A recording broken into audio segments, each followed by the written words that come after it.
শুভ দুপুর বন্ধুরা। আজ তো মনসা পুজো। আমার সকল বন্ধুদের জানাই মা মনসা পুজোর অনেক অনেক শুভেচ্ছা। ঠাকুরের কাছে এটাই প্রার্থনা করি, সবাই ভালো থেকো, সুস্থ থেকো।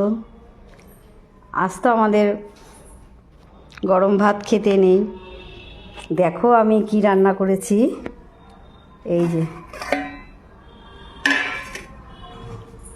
এটা জল ভাত বানিয়েছি। কালকে ভাত বানিয়েছিলাম, করে জল ঢেলে রেখেছি। এটাই আমাদের নিয়ম। এই ভাতটাই আজকে লাঞ্চে খাবো।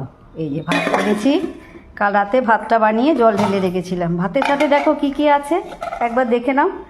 এই যে বড়া ভাজা করেছি, শুকনো লঙ্কা ভাজা আছে, আলু ভাজা, পটল ভাজা, গন্ধরাজ লেবু।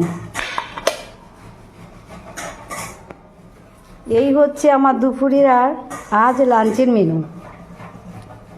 আমাদের এটাই নিয়ম, আজ গরম ভাত খেতে নেই। ওই জন্য কাল রাতে আমি ভাতটা বানিয়ে জল দিয়ে রেখেছিলাম, এটা খাবো। তোমাদের কার কীরকম নিয়ম বলো আমাকে কমেন্টস করে, কেমন? সবাই ভালো থেকো, টাটা।